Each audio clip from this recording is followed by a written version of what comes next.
We'll get started, please.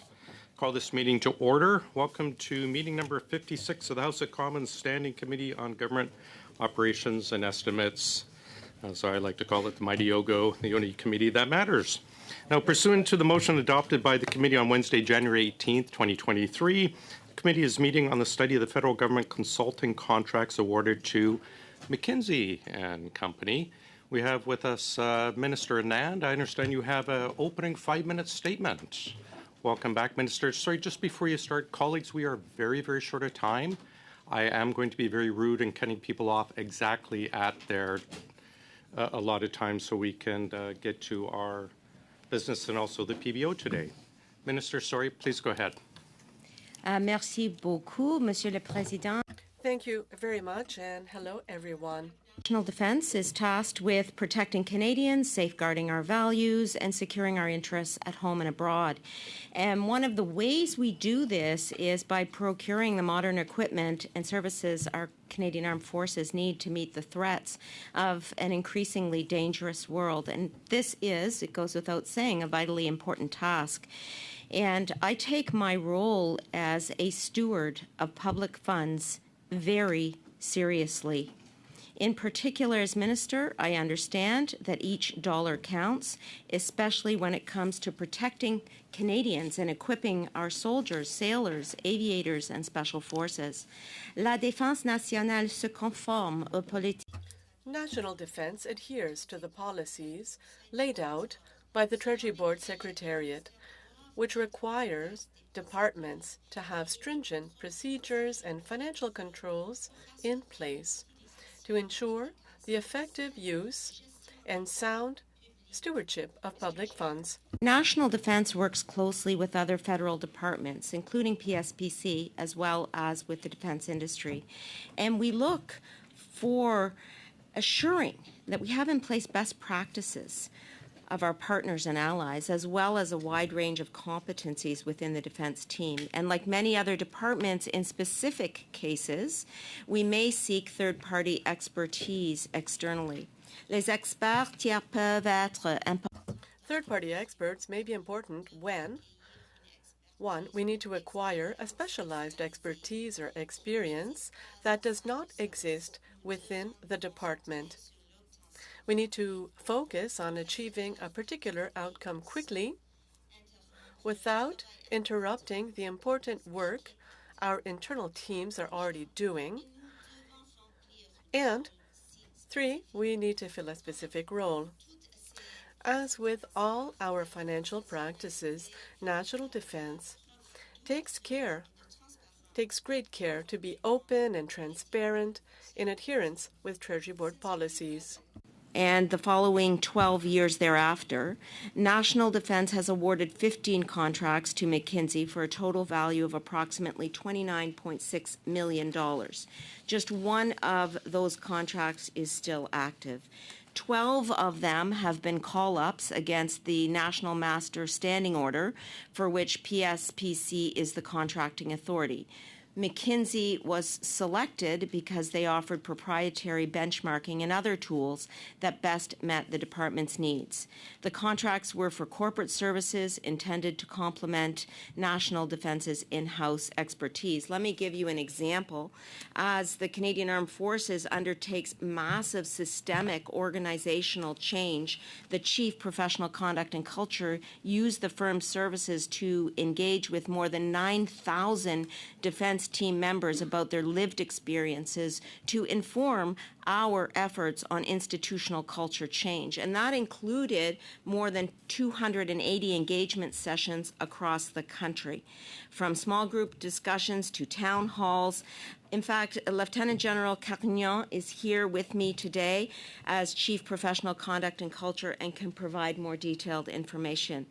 Le recours à une entreprise externe était Using an external firm was important to undertaking such a large effort in a short period of time, as well as to analyzing and reporting the findings of these critical conversations. When institutional change of this sort is needed, outside experts can play an important role. To wrap up, As Minister Fortier explained before this committee, departments must maintain the integrity of process, define intended outcomes, get best value at a fair price, and ensure that the deliverable meets the quality expected. I have expectations for my department to maintain this integrity and to always seek to improve processes. As elected officials and public servants, it is incumbent on all of us to ensure that we are using public funds responsibly and transparently. This is a priority for national defense and for me personally. I am now happy to take your questions. Thank you, Minister. We'll start with 6 minutes with Ms. Cusi, please. Thank you, Chair, and thank you, Minister, for being here today. And thank you also to your colleagues for being here today. And thank you very much for your service. On behalf of all Canadians, we are truly grateful. Minister, you said in your opening statement that your department is here to protect Canadians, that your department is here in an increasingly dangerous world where, in fact, Xi and Putin are meeting as we speak. You said, Minister, that your department is responsible for safeguarding the values of Canadians, values that include democracy, human rights, and the rule of law. Then why, Minister, why would you choose to work with a company that has a history of working with Rostec, a Russian state-owned enterprise that helps manufacture the missiles that are currently being used in Ukraine today? Why, Minister? Well, first and foremost, thank you for the question. You are exactly right. This is an increasingly dangerous world where we see global threats in various theaters, including Ukraine, including the Indo-Pacific. In terms of your question, relating to the work of a third-party expert, I want to first and foremost say that we take these concerns very seriously. I value the work of OGGO. I know the work that you do quite intimately, having been at this committee numerous times in my previous portfolio. And it is for that reason that the Prime Minister asked the Minister of PSBC and the Treasury Board Minister to review the matter and to take a close look at circumstances and numbers. And I will say that the government will continue to maintain the highest standards of openness, of transparency, and fiscal responsibility. Looking to see how we can do better is extremely important.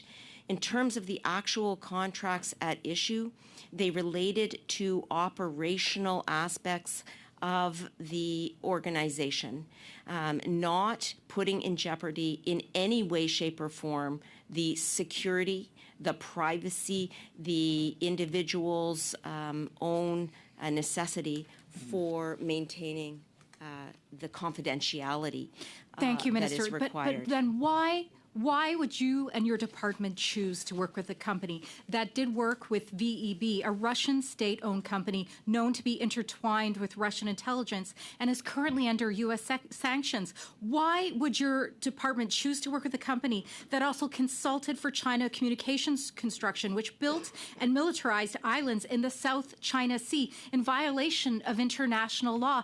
If you take these duties, which you say you do, so seriously, why would your department and you choose to work with such a company, Minister? We have strong processes in place to ensure that security is maintained. Security screening, for example, is conducted for organizations and individuals who have taken the role on that is being discussed here. Steps are taken to protect government assets. As another example, including IT systems, and necessary security requirements are specified in the terms and conditions of all contracts. Having said that, I want to reiterate, I agree with you. Integrity is crucially important, including the integrity regime that is maintained by Public Services and Procurement Canada. I do not have, at the current time, the oversight over that integrity regime. and I am here to discuss D&D contracts. I have no reason to believe that those contracts have been unethical. They have been executed in large measure, all except one of them. When your department, National Defense, chose to work with a company that ousted Saudi dissidents, including one who fled to Canada and as a result had his brother imprisoned. How can you say that? You spent millions on McKinsey to have them do work on, as you say, improving culture. How is having a company that works with Russia, that works with China, who are meeting today, by the way, that has corporate retreats next to internment camps and ousts dissidents of dictatorship regimes, produce recommendations positive for a culture that you're responsible for? McKinsey was, in fact, the lead project for the Canadian Joint Operations Command. Why would we want a company that has been working with our adversaries, providing recommendations to the Canadian Joint Operations Command, the organization, the leadership that has oversight for our entire armed forces, Minister? Why would you and your department make these choices? The government agrees that we need to strengthen our policies, and that's why my colleagues have been mandated, as I mentioned, to strengthen federal procurement policies, to integrate human rights, environmental concerns, and corporate governance principles and supply chain transparency. This work is underway. In the meantime, we welcome any of the results that emerge from the important work of this committee. But what I can tell you in the meantime is that security measures are in place, including through contractual mechanisms, in order to protect the safety and security of our country and to ensure that going forward we have the expertise. Minister, but you spent $29.6 million on leadership that could have been provided by the people sitting beside you here today. Thank you, Minister. Thank you, Chair. I actually would disagree with that last statement, Yeah, thank you, Ms. Chair. Cusi. Thank you, Minister. Our time is up. Mr. Kusmirchuk for 6 minutes, please. Thank you, Mr. Chair, and thank you, Minister, and thank you, General, for being here with us today. And really, it is an honor to have you here at committee. And I just wanted to say, on behalf of everyone here, thank you so much for your leadership, for your service. Thank you to all the men and women of our Canadian Armed Forces, their service, their dedication, their sacrifice. And furthermore, thank you so much for your leadership and support of Ukraine in Ukraine's time of need. As we speak, Canadian soldiers are in Poland training Ukrainians on how to use Leopard tanks. And as a Polish Canadian, that makes me very proud. And so I just wanted to say thank you very much for everything that you are doing to support Ukrainians in their struggle. Minister, Stephen Rosen, one of the leading thinkers on innovation and the modern military, summarized the problem well when he said, quote, "Almost everything we know in theory about large bureaucracies suggests not only that they are hard to change, but that they are designed not to change." And so I wanted to ask, in seeking support and insight from McKinsey, what value does a tool like the McKinsey's Organizational Health Index, OHI, provide to the Department of National Defense? Well, thank you so much for those comments, and I couldn't agree with you more that the work that we are doing internationally, including in Ukraine, is pivotal in terms of global security and the democracy that we hope will be restored there. I'd like to take a moment of my time to respond to the previous comment made at the very end of the previous intervention. And that comment was that why would you or us, why do we need a firm with third-party expertise? Why do we need that? And the insinuation was that it isn't necessary because the expertise rests in-house by, quote, the people right beside me. And that is simply untrue. That is not the case, that the expertise for the items contracted for rested in large measure in-house. And I want to take a few examples, if I could. To begin, as you may all be well aware, the Canadian Armed Forces is undertaking massive systemic change, as you mentioned in your introduction. in order to ensure that it is an institution where all members who put on a uniform can do so in a protected and respected manner. When they're serving our country, they're not subject to discrimination and harassment, sexual harassment or sexual misconduct. And the Canadian Armed Forces has been criticized for decades because it has been too insular and it has been unable to change. So why would we then choose to go inside to seek the expertise in terms of how to change a culture that has wrought discrimination, sexual misconduct, and sexual harassment on its own members?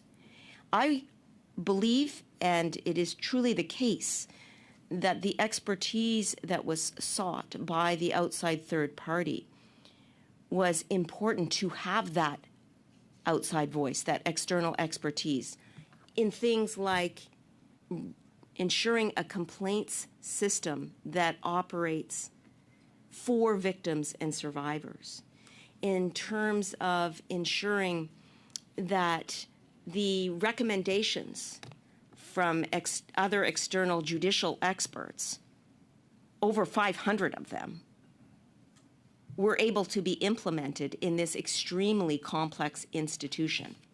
And then in the case of the Royal Canadian Navy, having the organizational expertise to be able to place individuals in the most efficient manner possible through a digitized system where that expertise to provide it did not exist in-house. So, Mr. Chair, calling on the third party was extremely important to complement the skills that existed in the defense team. It is not the case that those skills rested in-house. And so at this point, I will ask, for example, General Carignan if she would like to add anything to that particular intervention I made. Thank you, Minister. Thank you, Mr. Chair. I just want to highlight that as CPCC was stood up at the end of April 2021, basically the team consisted of 11 people. So, and there was an urgency to act, and I would qualify the work that we needed to do as open heart surgery on a running patient. And there was no question that that patient needed to keep running, because we just can't put defense on pause while we are embarking on unprecedented change in terms of organizational culture within defense. So this is the state that we were in as of June of 2021, and as the minister mentioned, we needed to seek external help to figure this out.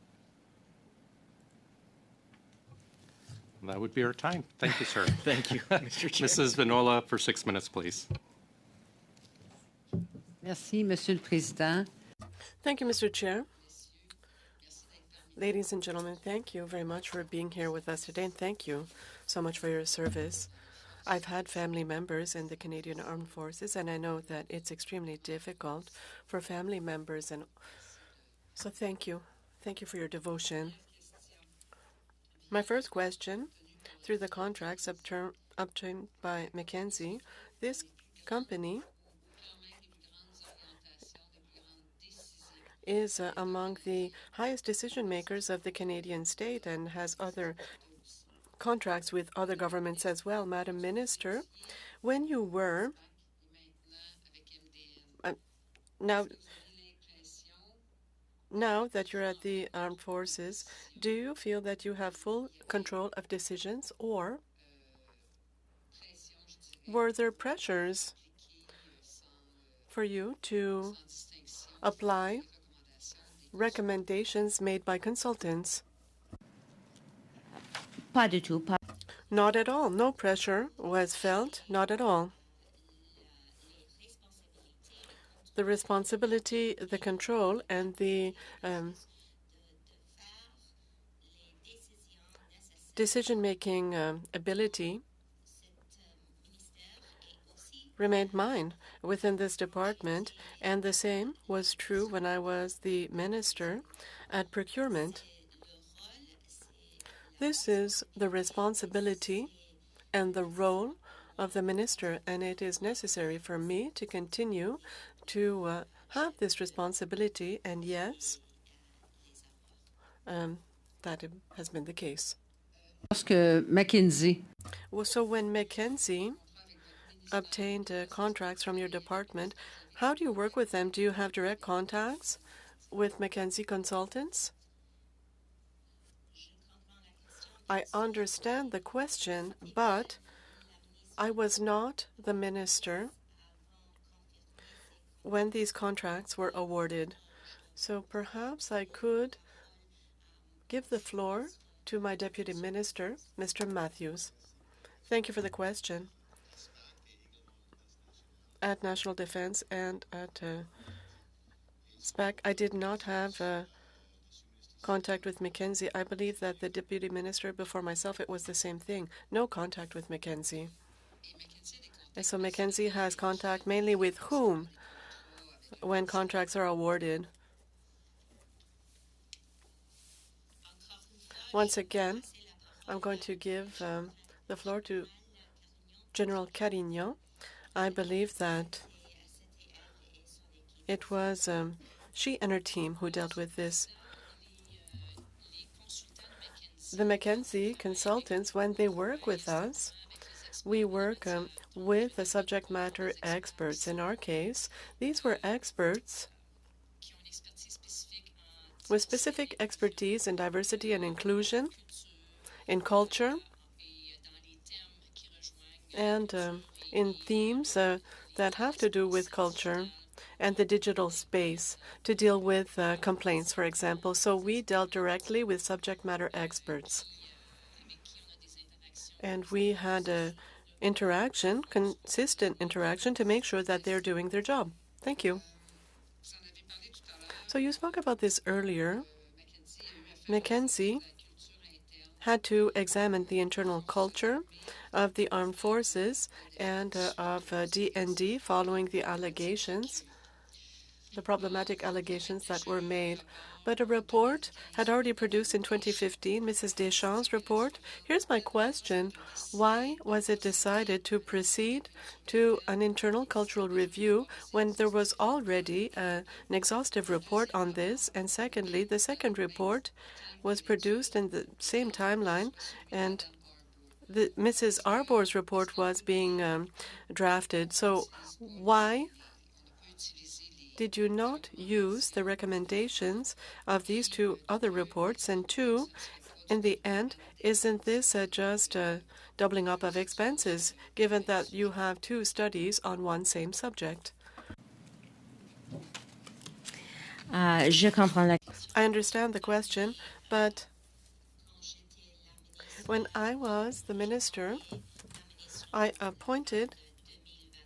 was appointed minister at the end of 2021. These decisions were made to hire 3 experts, and my role at the time was to implement the recommendations. In December 2021, I tabled a roadmap before the House of Commons in order to implement these recommendations. That is the reason why we signed contracts with a third party.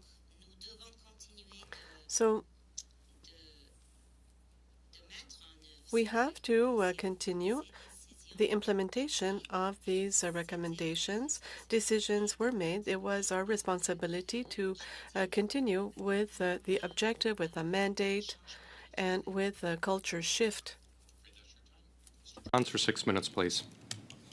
Thank you, Minister, for being here and for taking on this role in such a difficult time. And to General Eyre and all men and women in the military, thank you for your sacrifice. This is an incredibly challenging time for the military, I know. And of course, I got to give a special shout out to those at CFB Nanoose and 19 Wing Comox right across the way. So thank you for the important work you're doing. Now, shortly after General Eyre took over as the Acting Chief of Defence Staff, the Department of National Defence announced the Defence Team Conduct and Culture Consultation. And the summary of their report said, quote, The effort was supported by an external contract partner, including a team of experts in the fields of diversity, equity, and inclusion, as well as in organizational transformation initiatives, end quote. Was McKinsey the expert external contract partner? Jenny, go ahead. Yes, Mr. President. That external expert was McKinsey. In fact, we had support from experts in terms of how to organize consultations. There was also an area by which members from the diverse groups or marginalized groups were coming in via McKinsey to get consulted on our culture. So the aim of these consultations was to address and answer the question, what problem are we trying to solve? I absolutely agree that the external reviews and recommendations are key to the work that we are doing, but they are not going to the source of the issue, which is understanding culture and understanding what informs our culture so that we can actually craft a strategy that will address the various pillars that informs our culture, which is leadership, identity, service before self, and teamwork. So these are the 4 pillars which we have crafted our strategy on. I really appreciate that, General, and for your service as well. Did McKinsey employees conduct any interviews with military sexual trauma survivors directly, having them relive their stories in interviews on behalf of the armed forces? So they have. So they have consulted with a variety of defense team members, but I also have to add that the 280 plus listening sessions were conducted personally by myself and my team. So McKinsey was there as enabling via taking notes, consolidating notes, and then making sure that this was professionally consolidated into actionable items. The Ottawa Citizen just recently reported on an analysis provided for General Air on how to handle the sexual misconduct scandal. In General Air, I think you claim that the situation, says, quote, has become a battle over the narrative, end quote, and recommended the creation of avenues for survivors to be heard internally to prevent more public news stories. I guess what was the recommendation referring to the creation of the Chief of Professional Conduct and Culture, or was it in the creation of the Conduct and Culture Consultations, or both? So, Mr. Chair, at that period of time, I was receiving much advice. And so that particular article was one of many opinions that were offered over that time frame. It is important to hear all voices, as many voices as possible. And that's the reason why CPCC embarked on this widespread consultation to hear those voices. Okay, what we've seen so far is it seems McKinsey is more experienced in PR repair than in handling interpersonal and organizational issues of such great importance and sensitivity. Why was McKinsey selected as an equity and organizational culture expert in this situation? Across the board, I want to first and foremost allude to a Treasury Board policy which encourages independent advice for large transformational projects. And as I have indicated, and I think is generally well known, changing the culture of any organization is extremely difficult, and the Canadian Armed Forces is no exception. We recognize the massive change that is before us. We also believe that the moment is pivotal, that change must happen now for moral and operational reasons. And so the complementary expert advice that we received from the third party enables us to embark on this systemic change with greater rapidity and Minister, greater efficiency. I would have really hoped that this review would have been led by people with lived experiences of sexual assault and trauma and people who have inside experiences of the department's organizational culture. How have people with those experiences been consulted in this process? I want to reiterate A that very brief answer, please. these are targeted, and this is by far not the only third party that is being consulted. We consult, and General Cagnon can speak to this, hundreds and hundreds of victims and survivors. The work with this third party expert is just one small part of the work that we are doing overall to change the culture in the Canadian Armed Forces, and we are using every mechanism we possibly can to ensure this change happens. Thank you, Minister. We'll continue with our 5-minute rounds. Mr. Genes, please. Thank you, Chair. Thank you, Minister. So building off MP Kuzi's questions, there's a basic problem, I think, with McKinsey, and that is that part of their business model, we all know this, is that they work for everybody. There are some consulting companies that say, we only do work for one client within a particular industry. But the issue with McKinsey, and part of their selling proposition, is that within a particular industry, they are working for everybody in that industry, perhaps, and maybe the regulators at the same time. And they are gaining operational knowledge about how some companies operate that inform how other companies operate. Now, that may be okay in certain cases, but it is a problem when we have issues of conflict of interest, when we have issues about security, when in fact aspects of operational culture and approach in the Canadian military is not something we want being learned by a third party that is then consulting with foreign militaries, right? So I want to ask you very specifically, can you tell us which other countries have retained McKinsey to do work for their defense departments? I am focused in this appearance and in my day job on the Department of National Defense.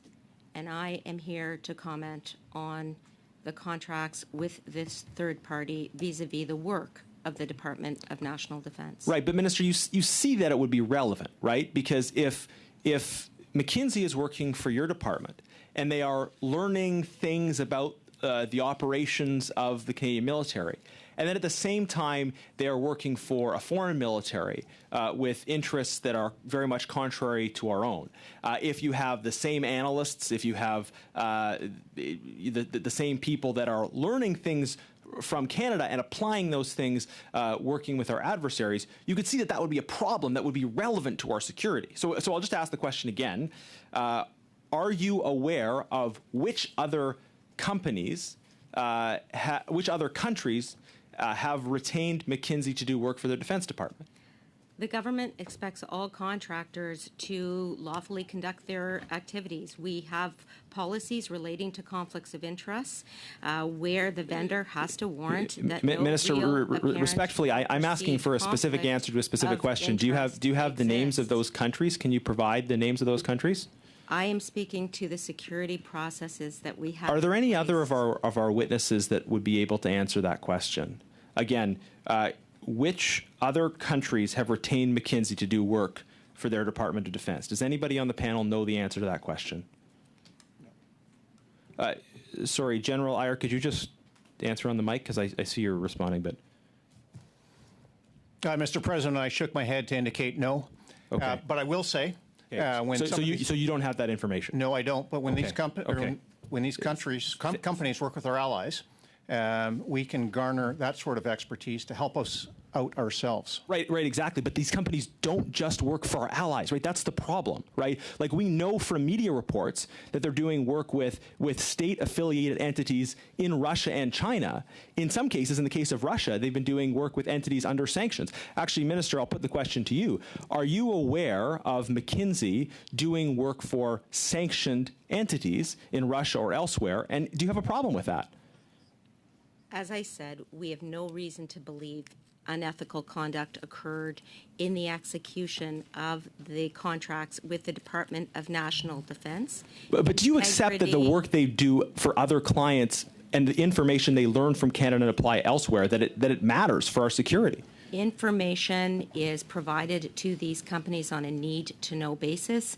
Yeah. It is limited. There are security screens in place as well as conflict of interest mechanisms. Do those And we have screens the ensure integrity that the regime. same analysts who work for the Canadian Department of Defense are not also working for foreign departments of defense? Do you know that? Can you tell us for sure that analysts who work for the Canadian Department of Defense aren't also working for the Department of Defense in Beijing or Moscow? As I said, we take the processes. That's the a yes or screening, no. The conflicts Do you have a of mechanism interest for ensuring that they're not working for very those? seriously. We will Do always. you work have a to mechanism in improve place to our ensure those individuals processes. aren't working for Moscow or Beijing? Do you want to try? Maybe, Mr. Chair, I'll try a different approach. The nature of the work that McKinsey... It's just a yes or no. I'm not looking for a different approach. I am looking for a different approach. That would be an answer. Mr. Chair, I'm going to give an answer if I can have 15 seconds, please. Yes or no, sir? The nature of the work is not sensitive. It's HR benchmarking and data. We're not talking about sophisticated, sensitive military information. I totally reject the idea that an organization coming in and doing operational work that can't even that is resisting providing documents to this committee unredacted, that's somehow not sensitive. I don't know. Mr. Dennis. Okay. Mr. Shawari, please. And welcome, Minister and the officials. And once again, thank you to the women and men of Canadian Armed Forces for doing an amazing work, keeping Canada, keeping Canadian, and lending a hand in making sure the world is a safe place. I think I want to focus on kind of where we think there might be an opportunity for us to be able to demystify why Mackenzie was here. And did Mackenzie somehow, through whatever means, had access to any type of operational intelligence that now they're going to gather and they're going to go and use that against Canada in partnering with some sort of anti-Canadians. So probably to demystify that and put it into perspective, I'm going to ask the minister and probably Mr. Matthews, I believe you're in the best position to be able to answer this question. When I look at all the documents that Mackenzie sent and all the documents that D&D sent, I personally categorize all the services around three really main areas. One was conducting a cultural assessment. Another one was improving modern digital and agile practices. And the third one was around implementing an AI-driven fleet personal management. I cross-referenced that with the $20 million that was spent by different departments. I know CJCC spent 2.4, CPC spent 2.5, RCN spent about $5 million, and VCDS spent about $10 million.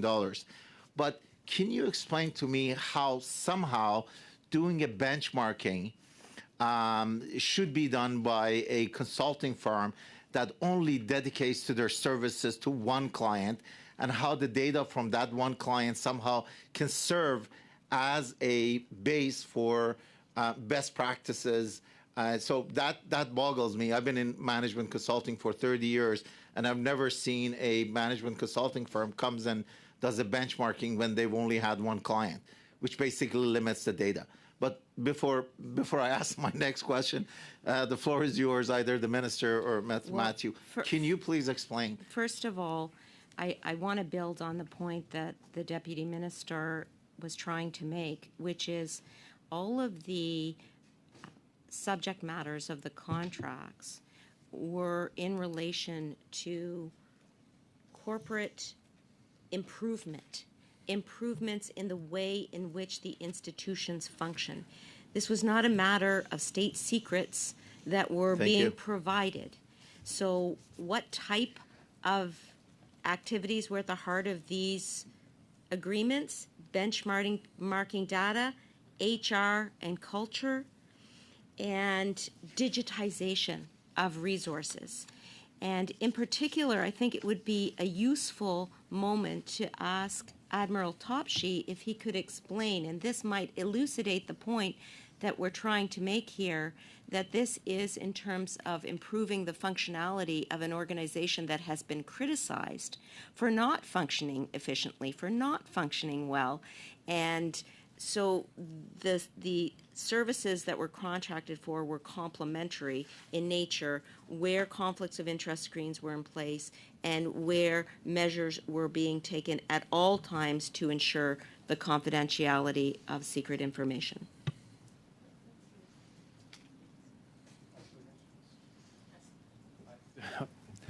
I was told never to touch it. Thank you, Mr. President and Minister, for the question.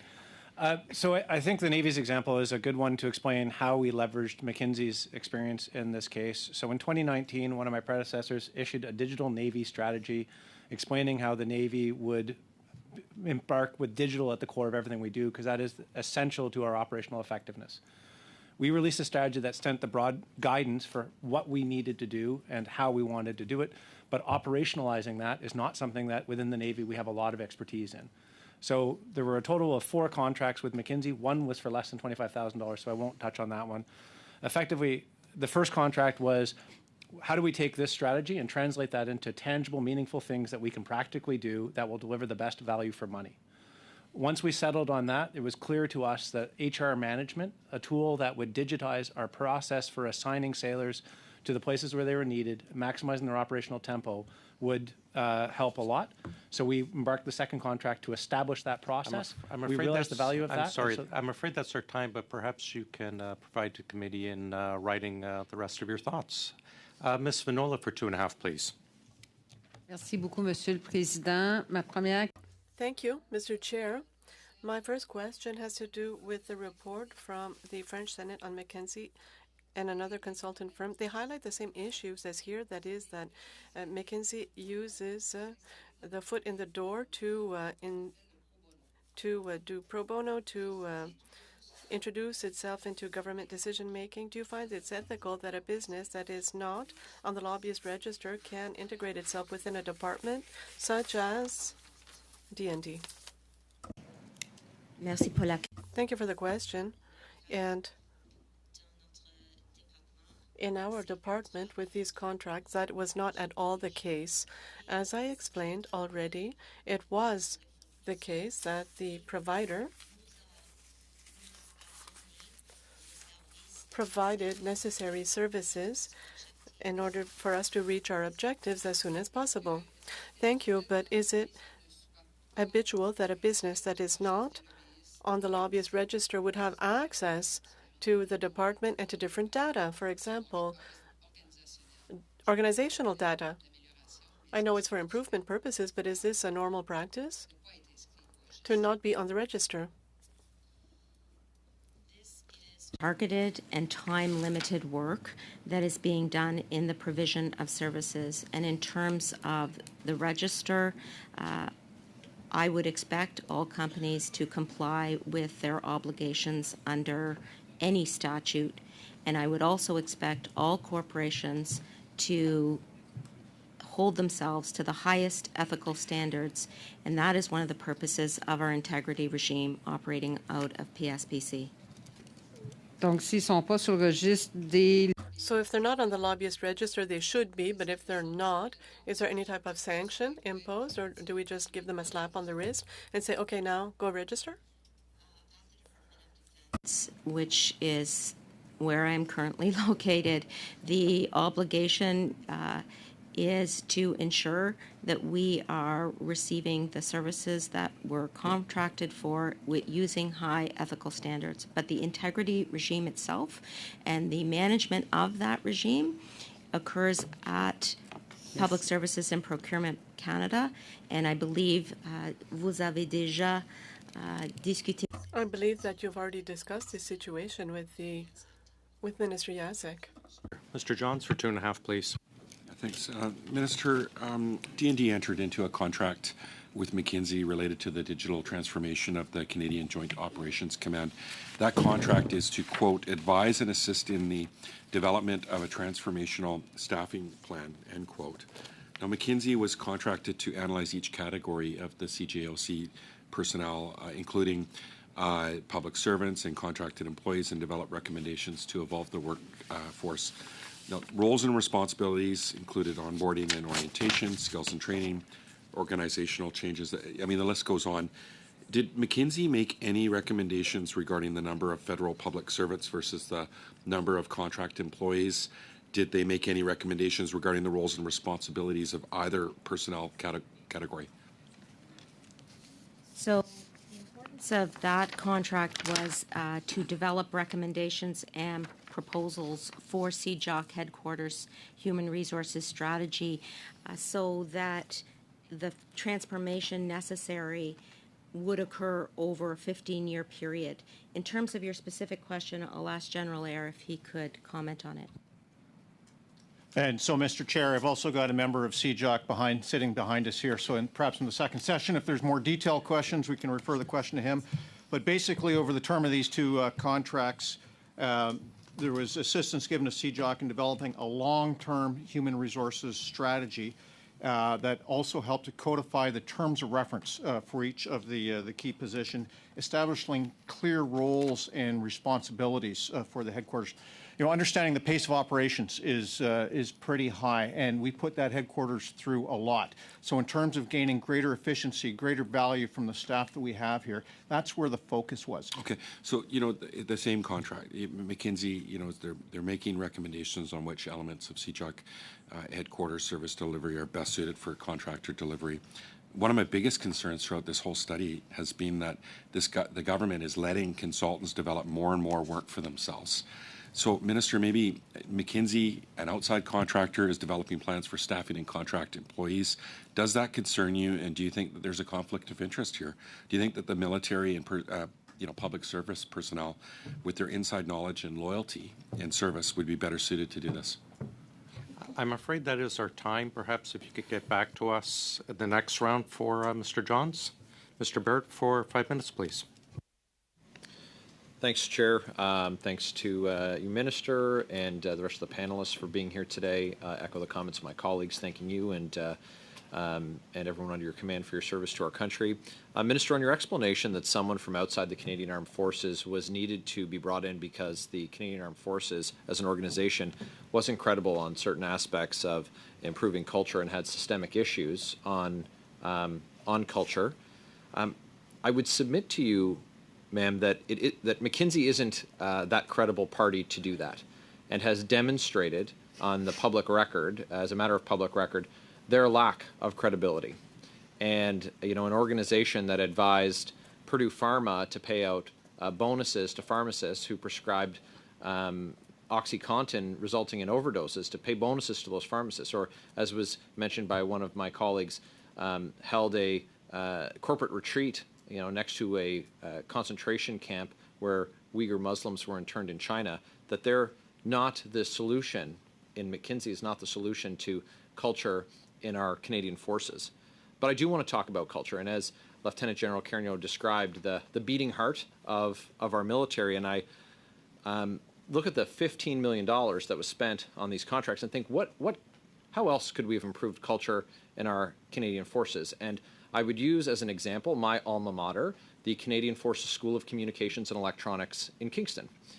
And would just like to ask you what you make of the state of accommodations for our troops at CIFC in Kingston.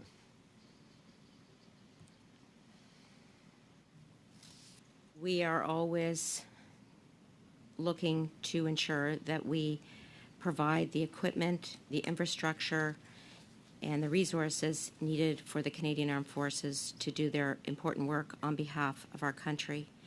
In terms of the first part of your intervention, I will say that I agree, integrity is extremely important.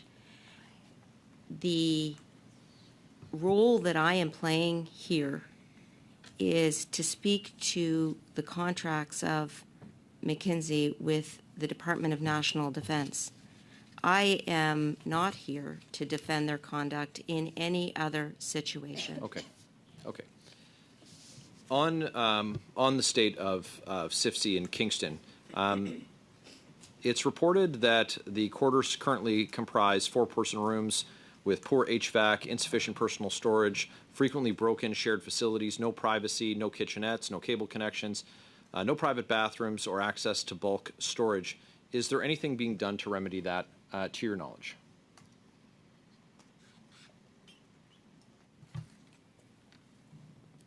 We are very focused on ensuring that the Canadian Armed Forces living arrangements, resources, equipment, capabilities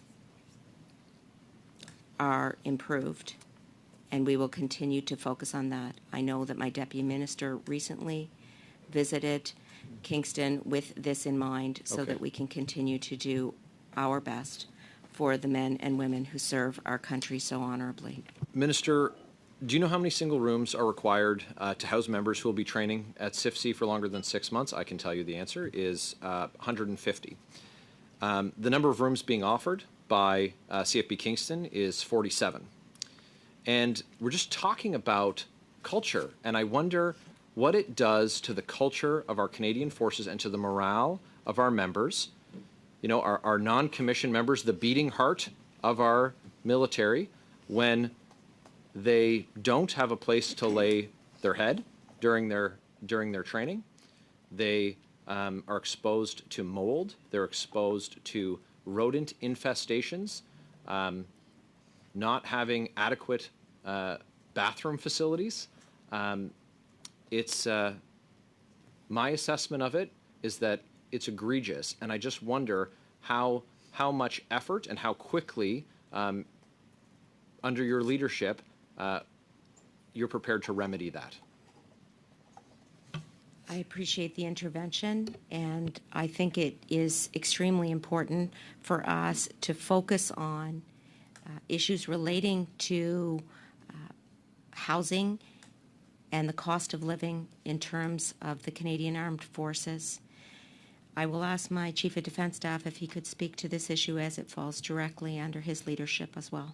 I'm afraid that is our time. Perhaps get back to Mr. Barrett and the committee and with a written submission, please. Mr. Baines, for 5 minutes, please. Thank you, Mr. Chair, and thank you, Minister, for joining us today, and to our and your colleagues. I too have a long family history of military service and border services, so I truly appreciate the work that you do. Minister, can you expand the security processes that ensure that any contractor or outside supplier that works with national defense does not pose a security risk? And we've heard about the fact that these contracts are HR and admin contracts.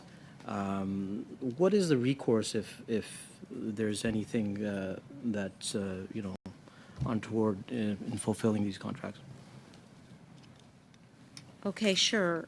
Let me start with contracts. So in our contracts, there are standard clauses that include a number of clauses to protect against conflict of interest.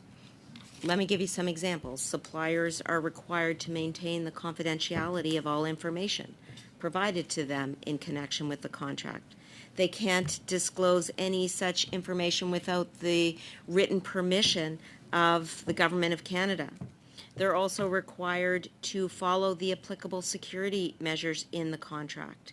And so through our contracting process, we maintain the necessary protections in place for confidentiality of information, as well as ensuring that conflict of interests are not occurring. We are always looking to do better, and I hope that the work of this committee is substantively present to enable us to do that. I'll be following that work with great interest. Okay, thank you. And to Vice Admiral Topshee, you were finishing a point, and maybe you can expand a little bit more on what you were saying. You were about to finish. Yeah, of course. Absolutely. So as I was saying, the three contracts for McKinsey, the first was to just identify meaningful, tangible things we could do. The second was to begin delivering on what we call the digital parade state, which is operationalizing an HR management tool that is digital and more effective. We realized how useful that was, but we wanted to in-house that capability. So the third contract was about how do we build the teams to be able to keep doing these types of initiatives. So we've had no further contracts with McKinsey because we now have an in-house app development and digitalization team that has learned a tremendous amount based on the quick start they got from the McKinsey contracts. Okay, just expanding on that, then the in-house, was there a recruitment process that took place, or how did you develop that? So some of the work was done by McKinsey assisting us in identifying the right types of talents that we needed to do. So I was part of the first contract in my previous role as the Assistant Chief of Naval Staff for Personnel and Training. I did not know the components of a digital team. I did not know the role of a product owner, product manager, or scrum master in a digital context, the notion of sprints, and how to go through an app development process. Once we identified the skill sets that were required, saw what experience types and what sort of innovative approach needed to be done, we were able to identify those people within our organization. The challenge since then has been able to retain them because we have some very talented people, and once they become known, they've been hired by other companies, not necessarily by McKinsey, but by others. But we've got a robust team now that is actually, we've found that we can really manage to find this digital talent with the great people that are coming into the Royal Canadian Navy and the Canadian Armed Forces. Okay, thank you. And if we look at the defense, the benefit of the defense team to look outside the organization, certain incidences where significant modernization is needed quickly. Is there any other area that you think that you need to look at? There are, Mr. Chair, there are a host of areas where we can always improve. Most of that work we do in-house. We have a strong team of people in the Navy who are constantly looking at our allies and adversaries around the world and identifying the practices that we need to adopt in order to be the best possible maritime force for Canada. Okay, thank you. How much time do we? You have 25 seconds. Thank you. Thank you again for your service. Thank you. Mrs. Block, for 5 minutes, please. Thank you. Thank you very much, Mr. Chair, and I echo the comments of my colleagues in welcoming you here and thanking you very much for your service to our country. Madam Minister, given your adamant defense of the need for and your choice for McKinsey, and given the insistence that the information that you were sharing with McKinsey was not sensitive, that it was simply HR benchmarking or not sensitive subject matter in the contracts because it was not highly secretive, I just want to show you one of the pages that we received as a committee, and it's blank, and that's because it's been redacted. And so my questions for you, Minister, are this committee was very clear in its order for unredacted documents. Right. However, many departments have made the decision, have taken it upon themselves to determine that they have the right to limit the powers of the House of Commons. We received a letter from your department about the redactions made, and I've just showed you one page. I've got more that were made or done in the name of security, and yet you have just stated here that these were not security matters. And so I'm wondering if you could explain why many of the redactions included the number of weeks McKinsey worked, their weekly pricing, and descriptions of the services they offered. Who ordered these redactions? And if it wasn't you, who was it and why? We have made every effort while respecting disclosure requirements. I will say that the contract is between McKinsey and the Government of Canada, and we are both, as contracting parties, required to comply with the confidentiality provisions in that contract. On the other hand, we don't have that same contract with you or with PARM or any other member on the committee. And so we are respecting the terms of the contract and complying with the disclosure requirements to the best of our ability. And in so doing, impeding the work of a standing committee of the Parliament of Canada and the work of the House of Commons. It may have served you better, Minister, if you had confirmed your story with your cabinet colleagues. In the documents from PSPC, they did not redact these weekly breakdowns. Perhaps this is because DND was paying exorbitant prices, much higher than PSPC. Again, I will ask you, why did you feel you could override the rights of Parliament and redact the weekly prices paid for services from McKinsey? I, as mentioned, was not the minister at the time, and I will ask my deputy minister if he can elaborate on that question. Certainly, Mr. Chair, I'll be very quick on this. The test we are using in terms of redactions is built around the same test used for access to information, and that would include commercially confidential information. We are trying our best to align with other departments in terms of consistent approaches, but given the timelines and the volume of documents, there are a number of inconsistencies, I'm sure, and we're doing our best to work through that process. But specifically the answer around the weeks, the prices, et cetera, is commercially confidential information. Yet provided through PSPC. We heard from McKinsey that the government clients asked them to make redactions from the documents they were providing to this committee. Did you, any of your staff or office and your department or an organization under the supervision of your department ask McKinsey to make these redactions? I'm not aware of any. I certainly have not made any specific requests, but I'm happy to take that back and check with the department to see if there's been such requests. The consistency and interpretation around the contract itself is important, but I will take that back and see if I can provide a better explanation. Thank you very much. How much time? 30 seconds. 30 seconds. One last question. For the services provided by McKinsey, most of the descriptions have been redacted. This means that there has been millions of dollars of spending on outside consultants, and we don't know why. Madam Minister, you stated at the beginning of one of your interventions that you take the work of OGGO very seriously. And I am sure you can understand that it is our duty to be monitoring the spending of government and to be asking these questions. And I really believe that the redaction of this kind of information is egregious to this committee, and I would ask that the information that we've been calling for be provided to this committee. Thanks. That is our time, Ms. Block. Ms. Thompson for 5 minutes, please.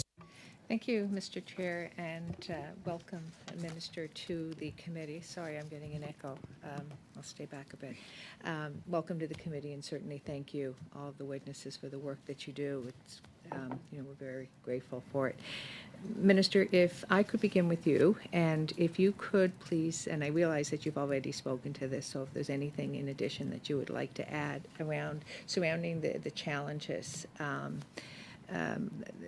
that resulted in the implementation of the McKinsey contract, but really what a culture change and the extent of the culture change that you're really looking at trying to address within the military, what that entails, and then what benefit, if any, that you're beginning to realize, because I do know this is quite a long time frame in terms of turning this around, but are you starting to see any opportunities from the McKinsey work to really influence the shift in culture? Thank you, Mr. Chair. The first thing I want to respond with is really in response to some of the previous questions. The value of the contracts awarded to McKinsey in 2021-22 of approximately $17 million represented 0.07% of our overall expenditures that year. So the idea is embedded in this figure that it's a very low amount of our overall expenditures.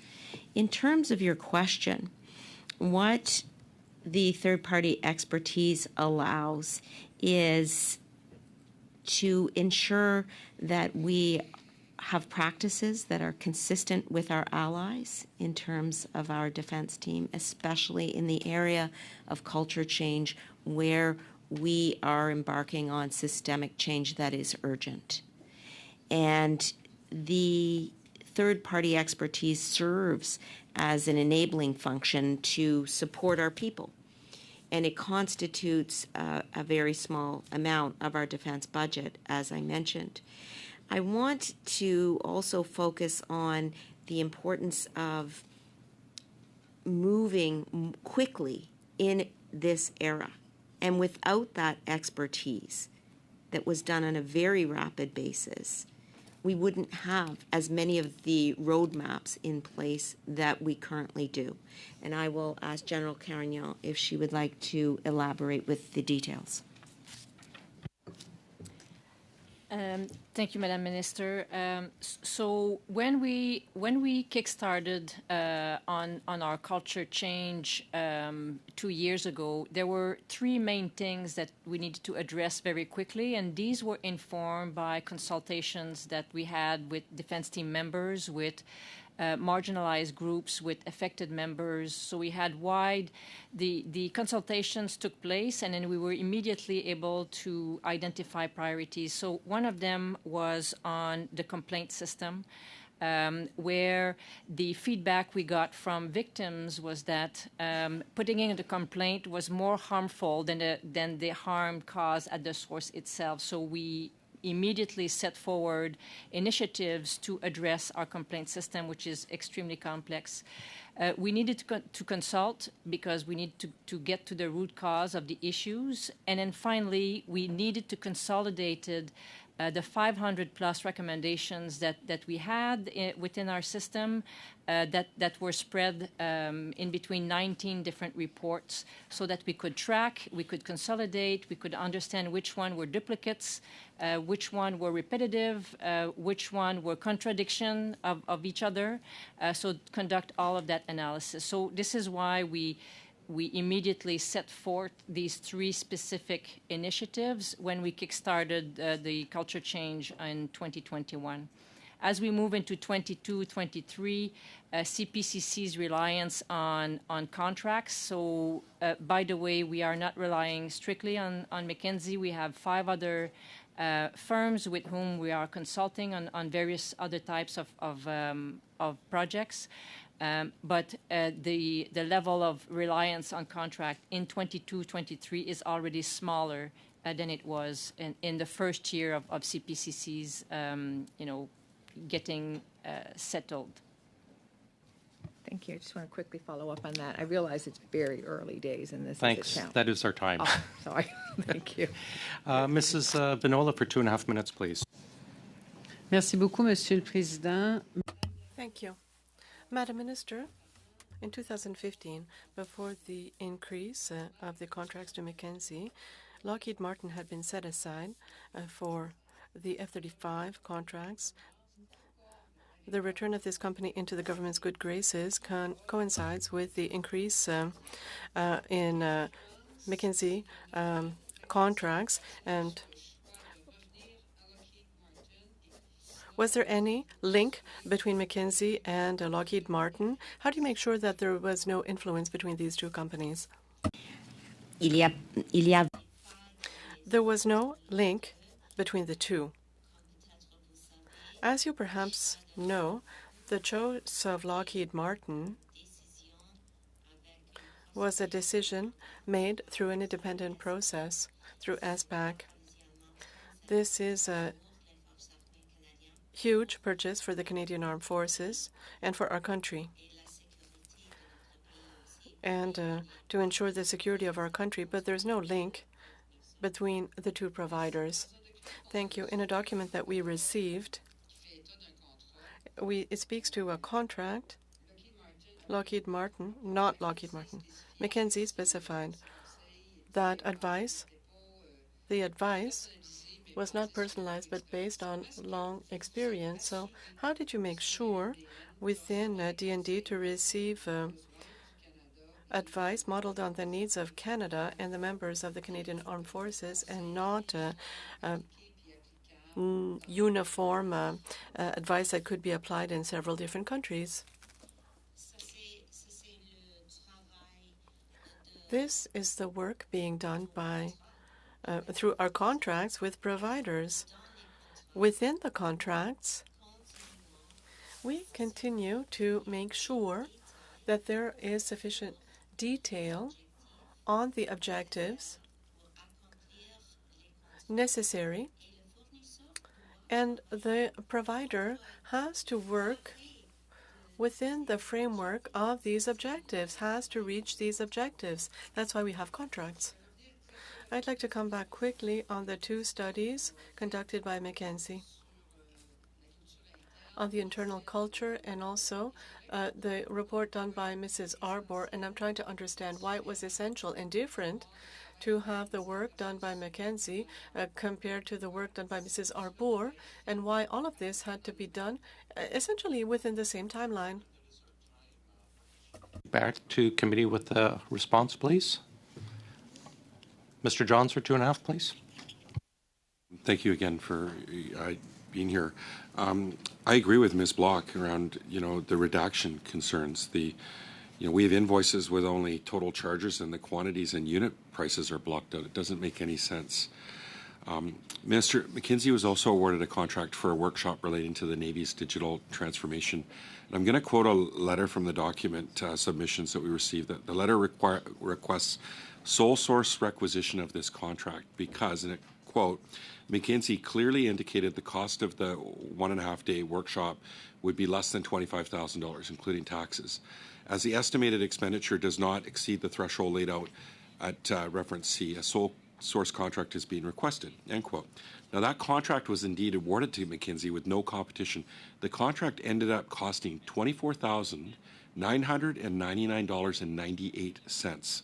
That's 2 cents below the threshold that the letter appears to reference. So my concern is that these procurement regulations that we have them for a reason, and it's not the first time we've seen contracts built for very, very close to the limit. This is 2 cents from the limit. So as per the letter, McKinsey agreed to keep the contract below $25,000. Do you think they priced the contract that way so they would not have to compete for it? And that this represents a problem with integrity in terms of procurement and by evading the intention of the regulations? Thank you for the questions. On the first point relating to redactions, I understand the basis of the point, and I will offer to have my department take a second look to ensure consistency amongst departments. I appreciate the point of Ms. Block on this particular matter. So I will ask the department to do that on redactions. And in terms of the spirit of the regulations and coming, as you mentioned, the issue you raised, I'm going to turn to Admiral Topshee because he actually has direct jurisdiction over this particular matter. Just a very, very brief answer, Admiral. Sure. The number I have is $24,860. So I agree that is just under $25,000. And to be perfectly honest, I don't know if most companies are aware of our contracting thresholds, but I have no specific knowledge of that contract. It was before my time. Okay. Thank you, gentlemen. Mr. Genuis for 5, please. Thank you, Chair. So just to summarize some of the things we've heard, I think we've asked you questions, Minister, about whether you're aware of McKinsey's contracts with other defense departments. You did not or weren't able to provide that information. You said you're only here to answer questions about the contracting with the Government of Canada. But of course, contracts with other defense departments is, I think, highly relevant, and I would still appreciate it if you could provide any information you have in that regard in writing. But then even when we've asked questions about work for the Canadian Defence Department, there's been a great deal of information that you have refused to provide, as my colleagues have highlighted in terms of the significant redactions. And it's important to say that when a parliamentary committee requests information, that's not the same standard as a citizen using ATIP. Parliamentary committees have the status of a court. If a court requests documents, I believe you would provide them.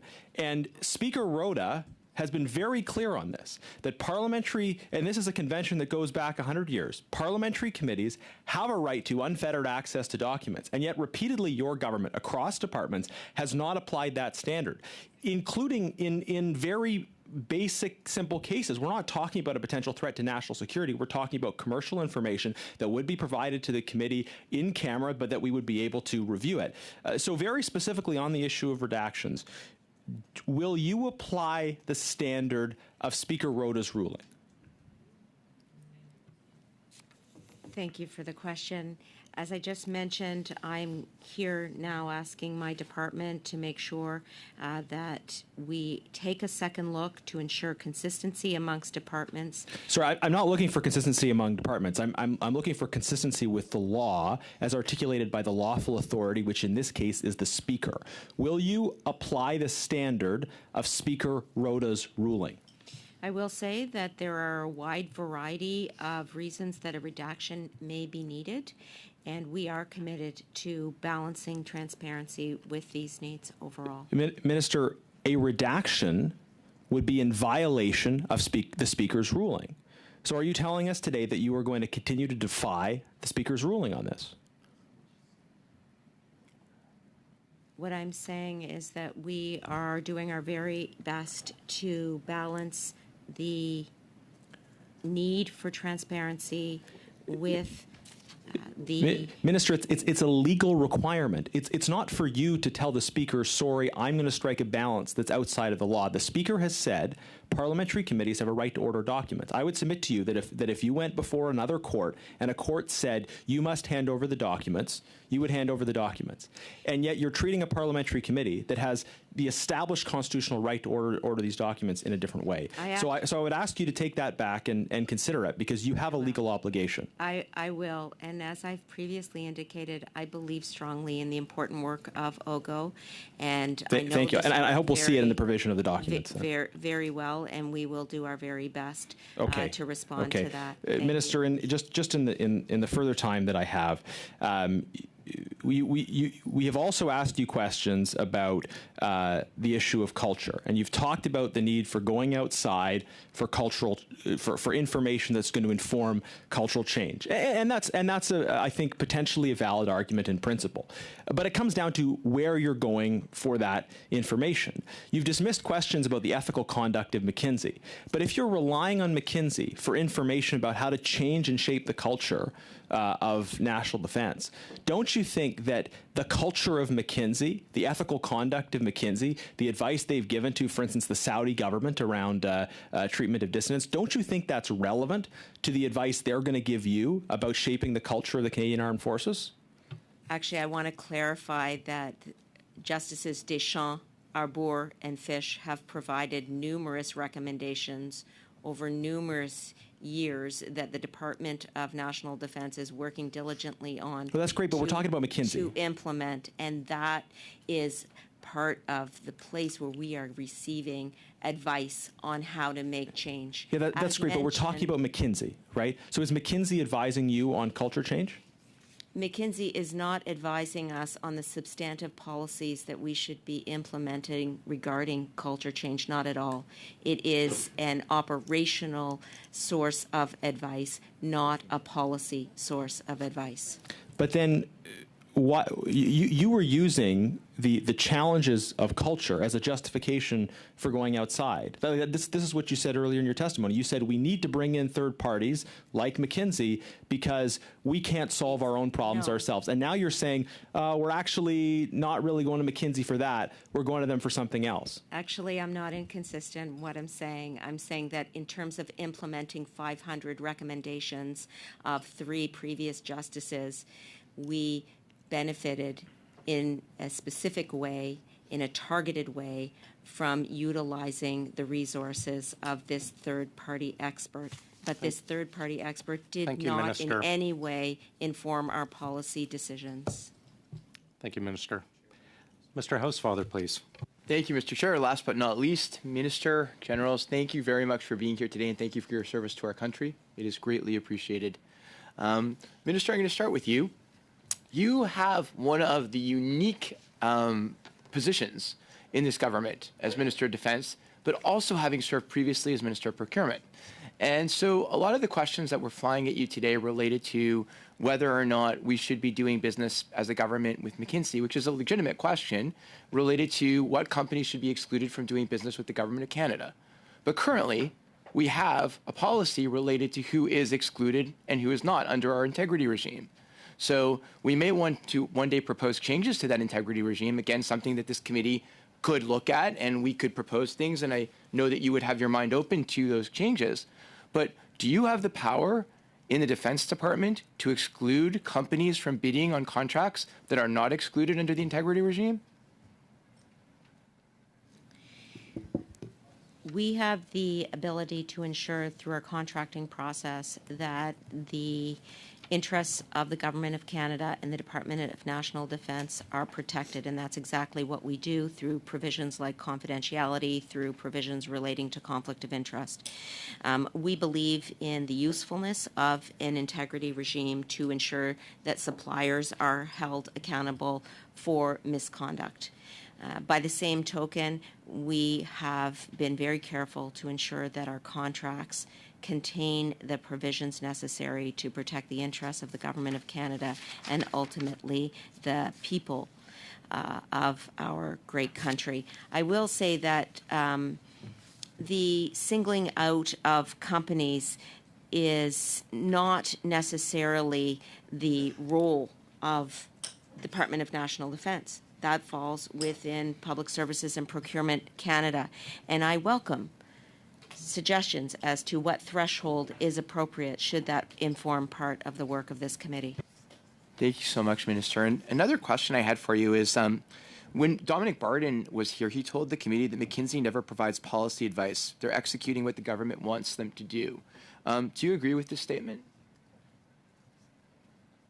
I did not hear the statement in its full context, but I will say that it is consistent with the point I made previously, which is that McKinsey provided no substantive policy advice in terms of the Government of Canada. That rests with the ministry at issue, and here in terms of national defence, the policy decisions and the direction that we are taking, whether it be on culture change, whether it be with respect to the Royal Canadian Navy, that rests with me as minister and the other leaders of the organizations with whom I work, the Canadian Armed Forces, as well as the Department of National Defence. And from your experience, Minister, the issue of outsourcing, when there's a decision to outsource, it doesn't come from the political level, does it? I had no contact whatsoever regarding any contracts relating to third-party expertise. Thanks. And now I have a question for General Eyre, perhaps, if it's okay. I'd like to ask about the impact that McKinsey's work could have on subsequent procurement decisions in the Defense Department. Given that some of McKinsey's clients also do business with national defense in the equipment procurement and IT space, there have been those who have made the allegation that McKinsey's advice could influence subsequent procurement decisions by national defense in a way that would benefit their other clients. Could you reassure people that that would not be the case? So, Mr. Chair, procurement is the responsibility of my colleague, the Deputy Minister. Please refer to the Deputy Minister, no problem. Certainly. So a couple of points here. Number one, we do have rules in place to make sure that these types of conflicts don't occur, but I do want to come back to the nature of the work McKinsey's doing here. Mostly benchmarking, HR related, not related to capability. And I think when you're theorizing about future procurements, et cetera, nothing I've seen would compromise any of that, and we're not talking about capability here. I do have the real expert to my right if there's detailed questions in terms of how procurement works. No, I think it's just again, I've heard this concern voiced, and it just doesn't make sense to me in light of our procurement policies. But I just think it's helpful that you would reiterate that. Do you have what is the time, Mr. Chair? 14 seconds. Thank you very much for being here today. Very much appreciate it. Thank you, Mr. Housefather. I will use your 14 seconds. Witnesses, thanks for being with us today. There were several questions that you were not able to finish, but there was also several times that committee have asked if you could provide information back. I hope you will do so as soon as possible. Before you go, I just wanted to follow up on one of the comments, and you're probably aware what I'm going to talk about. The Green Book, the Boston Gagnon, is very, very clear, and I want to just quote quickly from it. The standing orders do not delimit the power to order the production of papers and records. The result is a broad, absolute power that on the surface appears to be without restriction. I have to express my extreme disappointment that this department is one of several from this government that has refused to recognize the supremacy of Parliament and a very clear directive from this committee to provide unredacted documents. I hope you will provide those to us as soon as possible. I would like, again, thank you. That being said, thank you for joining us. I will dismiss the Witnesses Committee. Our colleagues, before we suspend, we have to a couple of housekeeping points. I need your approval that pursuant to Standing Order 108.2, the committee undertake a study of the subject matter of Supplementary Estimate C, 2022-2023. Agreed, thank you. And that the proposed budget in the amount of $2,500 for this study, the subject matter of Supplementary Estimate C 2022-2023 be adopted.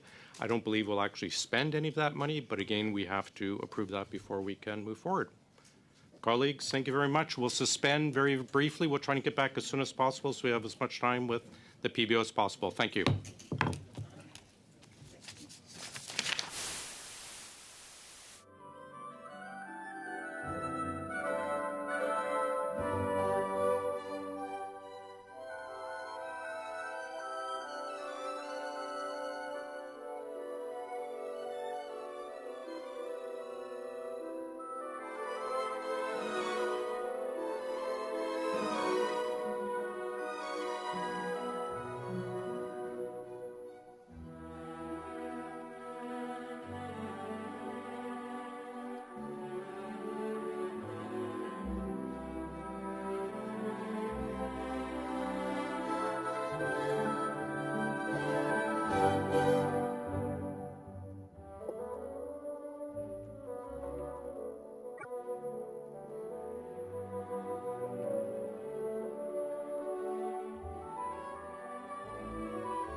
We are back in session. We'd like to welcome our guests from the Parliamentary Budget Office. I understand you have an opening statement for us, Mr. Giroux. The floor is yours for 5 minutes, please. Good afternoon, Mr. Chair and members of the committee, and thank you for the invitation to appear before you today. We are pleased to be here to discuss our report on the Supplementary Estimates C 2022-23, which was published on February 23rd, 2023. With me today, I have our lead analyst on the report, Caitlin van der Ruijs. The government's Supplementary Estimates C outline an additional $10.3 billion in spending, which brings the total proposed year-to-date budgetary authorities to $443.3 billion, a $29.4 billion, or 7.1% increase over the preceding fiscal year. Voted authorities, which require approval by Parliament, total $4.7 billion. Statutory authorities, for which the government already has Parliament's permission to spend, total $5.6 billion. Given that there are only weeks remaining in the fiscal year, I should say days, this means that the money will need to be spent by March 31st. Including these estimates, 90% of the total money that was earmarked in Budget 2022 for this fiscal year will be available for departments to spend, supporting 114 initiatives. The single largest component requiring Parliament's approval is almost $1 billion for national defense. Over half of this is due to support the Ukraine war. I'll now continue my remarks in French. Le gouvernement demande The government is also asking for an additional $817 million for professional and special services, which includes spending on external consultants. This brings total planned spending in this category for the current year to $21.4 billion. As of November 2022, nearly $10 billion have been spent on professional and special services this year, a record level compared to previous years over the same period. The 2023-24 main estimates indicate that planned expenditures on professional and special services will remain steady at $19.5 billion in 2023-24. Frozen allotments refer to money that has been approved by Parliament, but for which access by departments is restricted by the government, for example, until some specific conditions are met. These supplementary estimates indicate that $7.7 billion in money already approved by Parliament is now administratively frozen by the Treasury Board. This represents a $2.2 billion increase from the final supplementary estimates presented last year. Both frozen allotments and total overall unspent budgets or lapses reached record levels in 2021 and 2021-22. This is principally attributable to the federal pandemic response, which saw an unprecedented increase in approved spending and considerable uncertainty regarding whether all the approved funding would be required.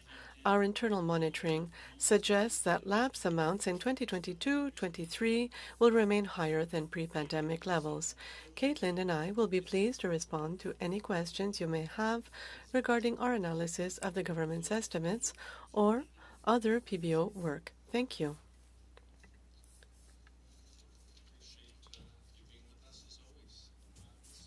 .5 minutes. Colleagues, just quickly, we'll do, first round will be 5 minutes, and then we'll try and do a 3-minute and then 2.5 for the block and NDP. Thank you very much, Mr. Chair, and thank you for joining us, Mr. Giroux. In your report on the subsidies, you wrote over $800 million in new cash is intended to pay for professional and special services, which includes spending on external consultants. As you are more than likely aware, this committee has undertaken a study on the government's contracts with McKinsey and will be following that, we hope, with a broader look at outsourcing by this government. Does your office know approximately how much of the $800 million is going towards management consultants? No, we don't have that level of details. We only know the overall amount going for consultants.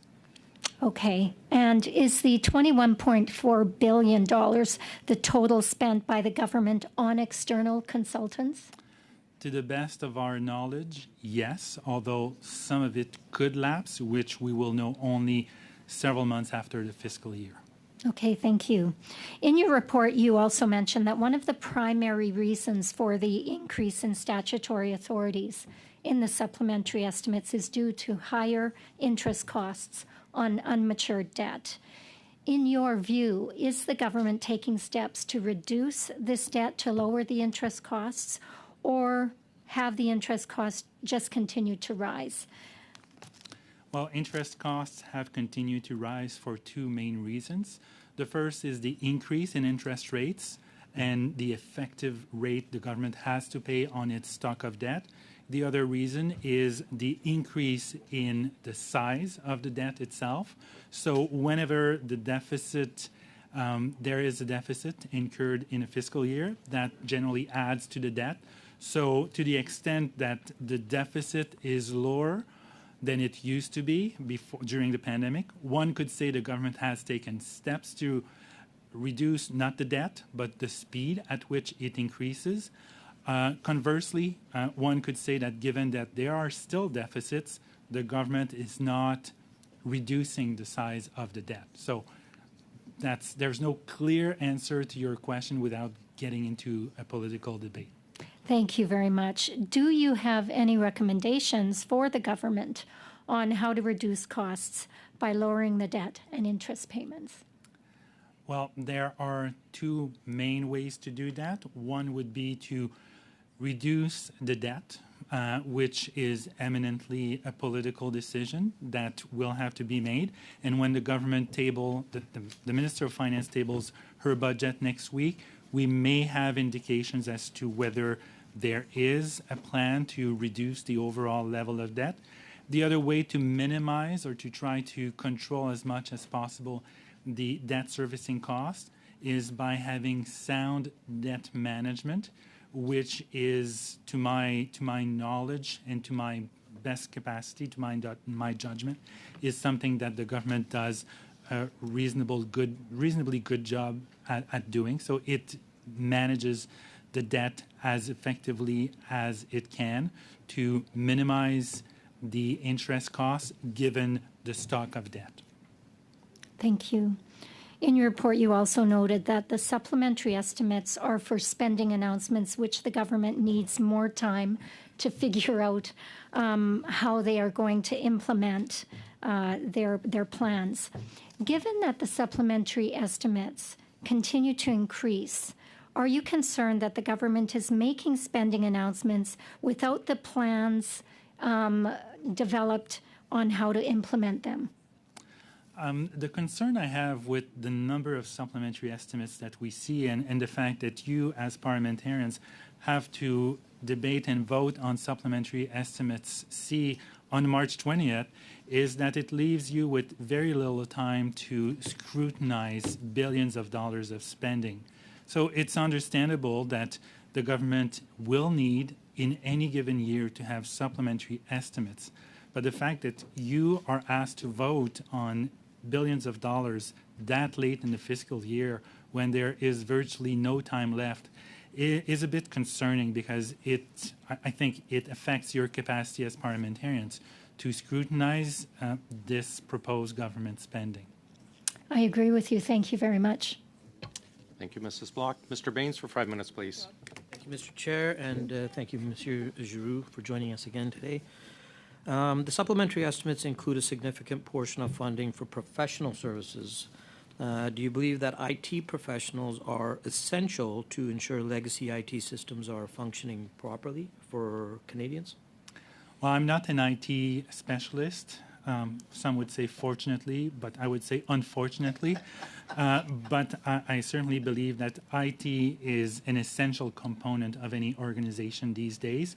Whether or not it's essential to use IT outsourcing to the extent that the government is doing is not for me to say. I don't have that expertise. Okay, so while outsourcing has grown, it's kept pace with the growth of the federal public service. With the public service at the same size as it was in 2010 comparative to total population. Does this not indicate a normal level of growth? It could. That's one way of seeing it, that the public service is growing commensurately with the size of the Canadian population. Alternatively, one could say that given that more services are being automated, there could be an expectation that the size of the public service could be slightly growing at a slightly lower pace than the average growth in the population. But I think this boils down to policy choices, especially when the government decides to make interventions or investments or spending in specific areas. Okay, and the Auditor General, Procurement Ombudsman, and the government are conducting a review of McKinsey, which we've heard. Do you believe that these studies will provide useful insight into government outsourcing and procurement practices? I'm confident that my colleague, the Auditor General, will provide insightful information to this committee and to all parliamentarians on McKinsey. Okay, thank you. And you've previously stated in committee that departmental targets are too easy to hit, but then your report on the estimate said too few targets are met. Can you clarify what your position is on these targets? Are they too easy or too ambitious? I'd say it's probably, they tend to be too easy. And I speak of my own experience having been in the public service for more than 2 decades. Generally speaking, targets are set so that they seem to be reasonably ambitious, but they are always deemed to be attainable, barring unforeseen events. So they generally tend to be not overly ambitious, which is surprising, which leads to a surprise when you see that close to half are either not met or have no target date for meeting them. Okay, and in 2022 to 2023, the Government of Canada requested $443.3 billion in authorities, an increase of 6.8% over the previous period, but a decrease of 6.6% compared to 2020 and 2021. In your view, is this level of spending consistent with Canada's fiscal anchor to reduce debt to gross domestic product ratio? It is. It seems to be compared to, if you compare main estimates with main estimates, it is consistent. However, in our March economic and fiscal outlook, we expect the debt to GDP ratio to increase next year rather than decrease due to a slowing economy and increases in expenditures. So there is expected to be a one-year anomaly in the fiscal anchor, which instead of going down consistently, is expected to go up rather than down for a year. However, the budget to be tabled next week could introduce measures to ensure that the debt to GDP ratio continues to go down year after year. But based on what we know so far, it is slated for an increase next fiscal year, the one that will start in April. Thank you. About 20 seconds. Okay, thank you very much for that. I'm having trouble speaking today. Ms. Vinola, for 5 minutes, please. Merci beaucoup, Monsieur. Thank you, Mr. Chair. Mr. Giroux, Mrs. Vanderies, thank you for being here. My first question, Mr. Giroux, in your analysis, you mentioned the 10.3 extra, 10.3 billion extra dollars, but there's not so long ago you were talking about the Department of Defense and that they had difficulty in spending the amounts allotted even in supplementary estimates. We're 11 days from the total expense of the end date. So are these monies going to be spent, do you think? We can't really know this with certainty until the public accounts will be tabled. And this usually happens in the fall, sometimes at the very end of the fall. But an indication of this are the budgets that are frozen allotments. And for right now, the frozen allotments that are frozen by the Treasury Board for all kinds of reasons are very high. And this is a level that we've never seen before. This allows us to believe that it's an amount that will expire, monies that will not be spent at the end of the fiscal year in 11 days, and will be at least as high as in preceding years. Unfortunately, we cannot know with any certainty what departments will be. The D&D is a huge department, so we can reasonably presume that there will be unspent amounts at D&D once again this year, but we will know this for sure once the fiscal year will be ended. I remember discussions that we had in this committee with regards to inventory of D&D. Inventory was quite low. The difficulty that we were having in adequately providing material to our Canadian Armed Forces. And here we have $500,000 in equipment that is being sent to Ukraine for help. I'm not against that, but here's my question. What impact is this having on our own inventories? What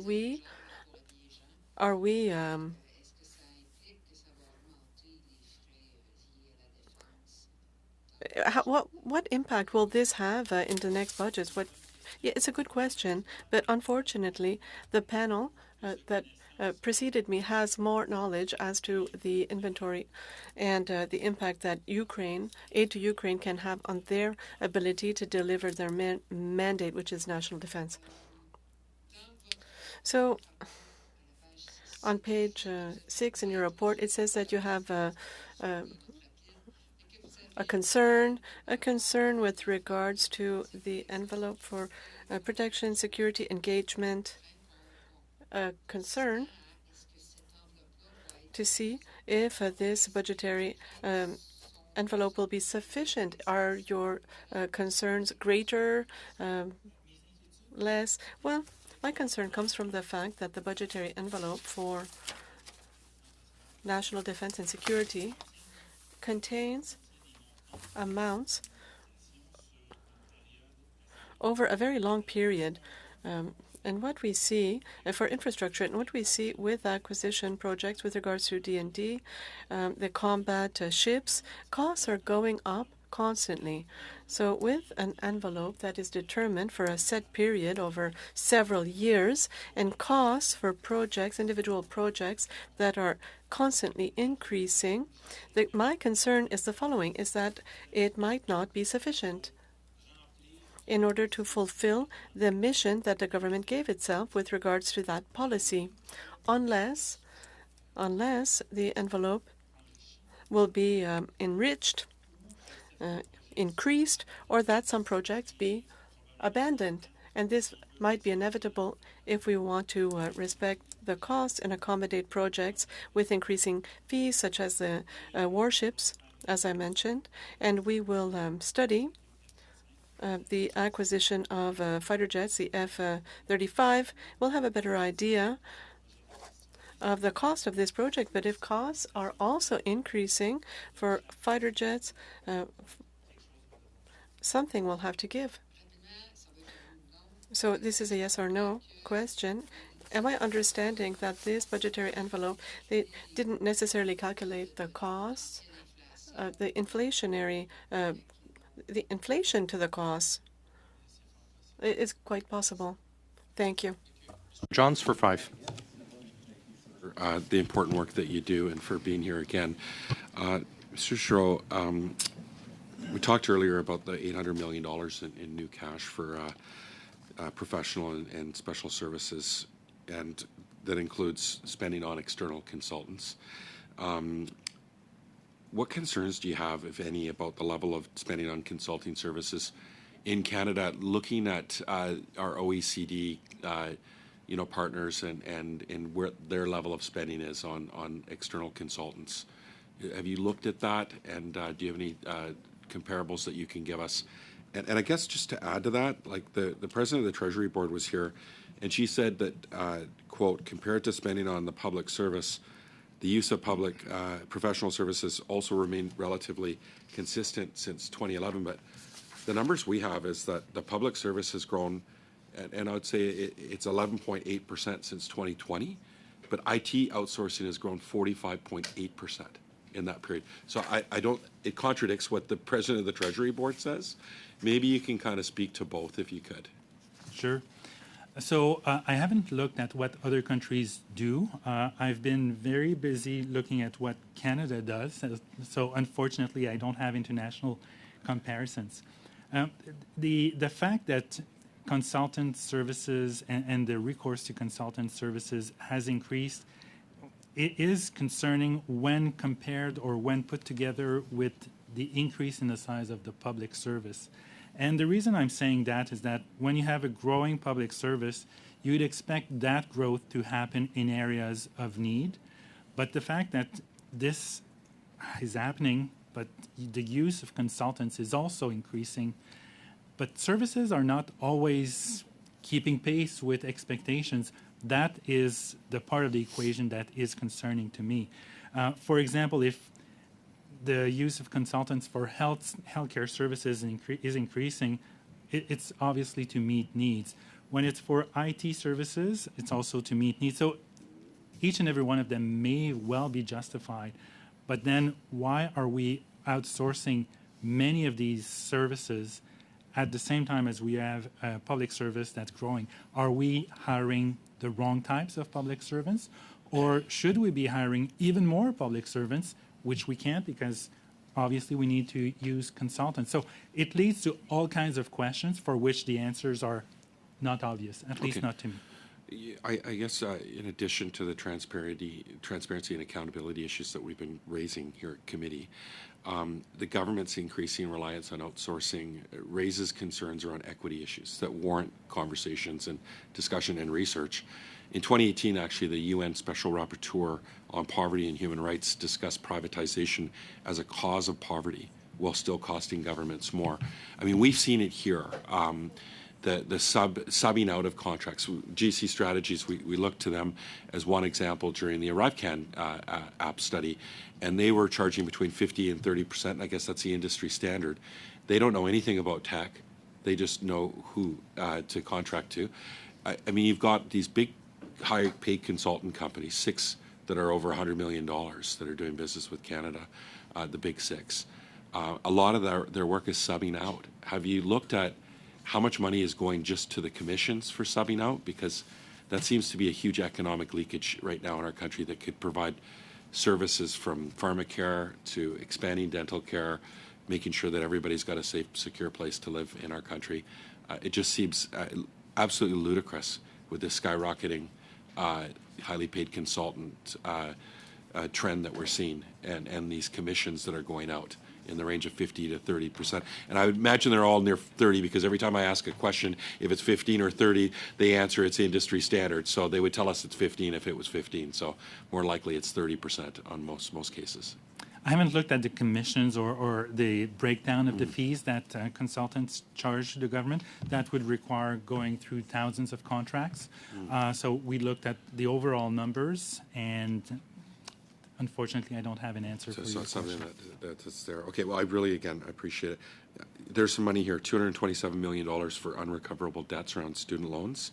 In your view, why is the value of recoverable debts increased by $57 million since last year?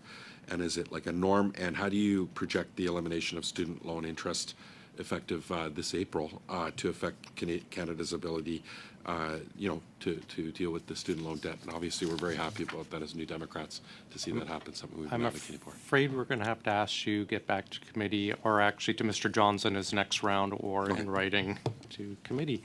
Colleagues, a second round, because we're out of time. We're going to do 4-4 and then 2.5, 2.5. Mrs. Kusi for 4, please. Thank you, Chair, and merci, Monsieur Giroux, d'être ici. Thank you, Mr. Giroux, for being here. This will be the first year that the overall budgetary spending detailed in the main estimates has risen above the $400 billion threshold. The government crossed the $300 billion threshold in the 2020-2021 fiscal year. Monsieur Giroux, your predecessor, Mr. Page, said that the current government has been rightly criticized for running relatively loose fiscal policy while resisting calls to implement stricter fiscal anchors, just a quote relative to the budget next week. But you yourself are quoted in one of my favorite publications, The Hill Times, as stating, "It makes sense from that perspective, but it's clearly an indication that this government is not shy about spending," whose office released an analysis of the supplementary estimates on February 23rd. You said, "It's not every year that there are 3 supplementary estimates, A, B, and C."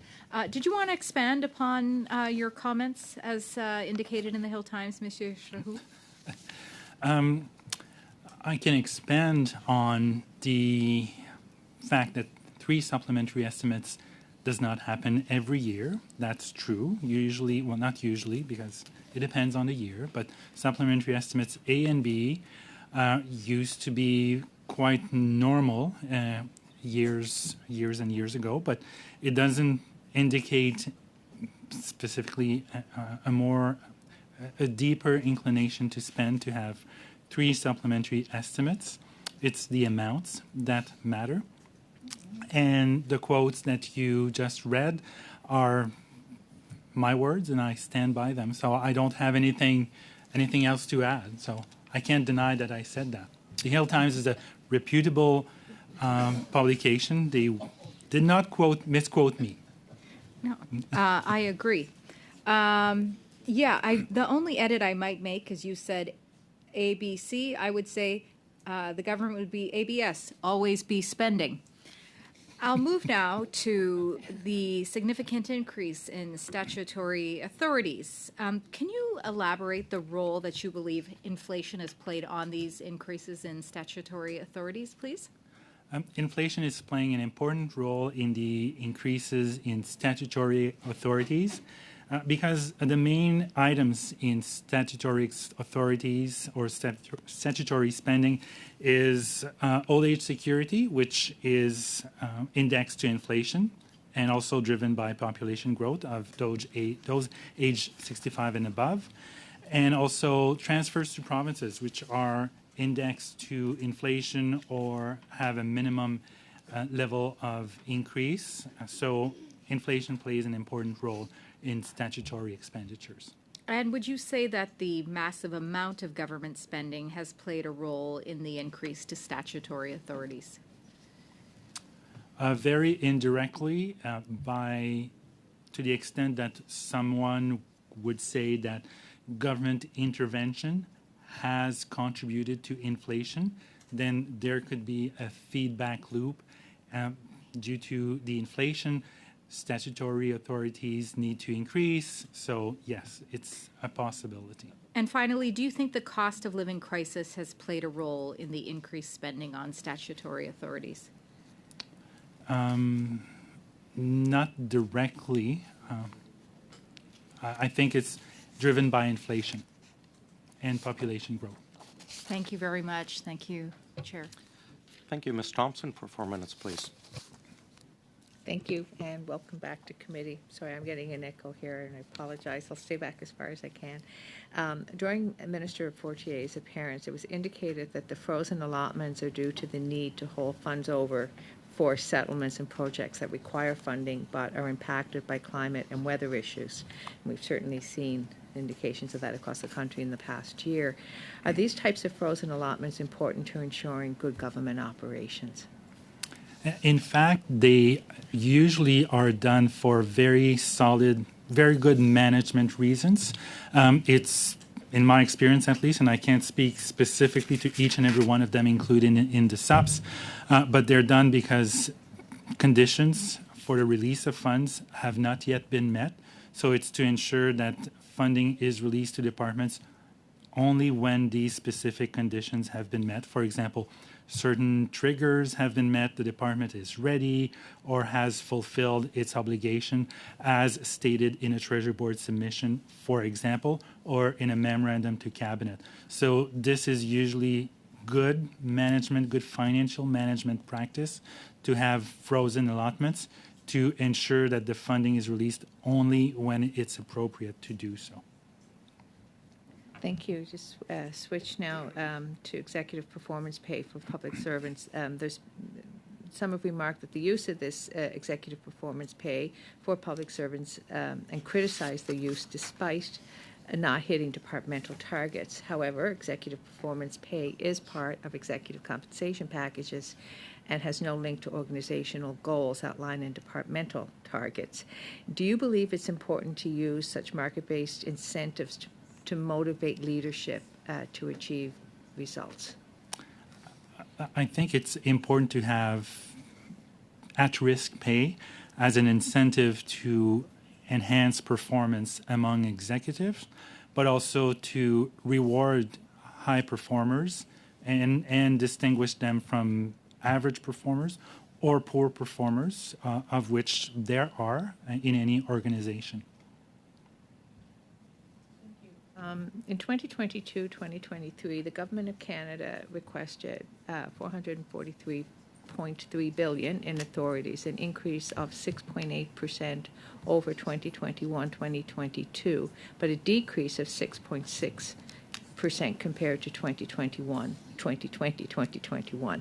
In your view, is this level of spending consistent with Canada's fiscal anchor, that is to reduce the debt to gross domestic product ratio?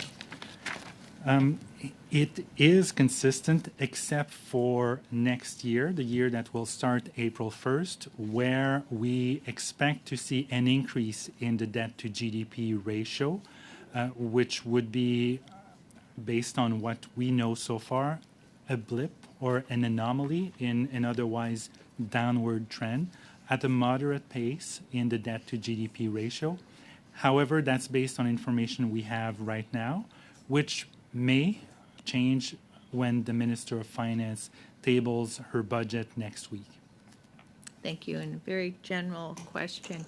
You mentioned previous round that the government's sound debt management is a reasonably good job around sound debt management. And I'm really curious, the pandemic, which we are technically coming out of, but we're seeing the side effects across government departments and certainly within society, and then obviously the very real geopolitical realities and the climate change realities that none of us could ever have predicted.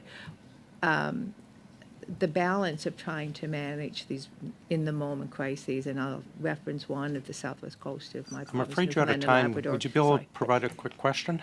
But basically, like, how do you manage those unforeseen crises and then still also manage the work of the country and I'm have that afraid that reasonable is good? our time. And Mr. Giroux, you'll have to get back to us if you have an answer for that. Ms. Vinola for 2.5 minutes, please. Merci beaucoup, Monsieur. Thank you, Mr. Chair. Mr. Giroux, in your report, it's mentioned as of November 2022, almost $10 billion was spent for professional and special services this year. And the budget 2023-24 indicates that the expenditures for professional and special services will be maintained, $19.5 billion for 2023-2024. That's a record.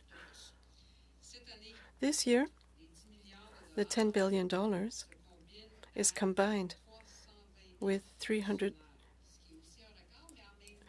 We have 320,000 civil servants. So this is a large number, but might be reasonable. How do you explain the combination of expenditures, record expenditures for external services, and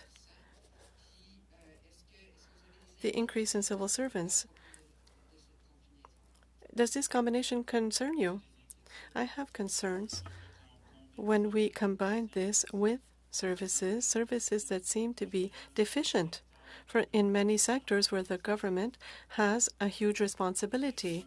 The fact that the civil service is increasing is one thing, and it depends on government choices.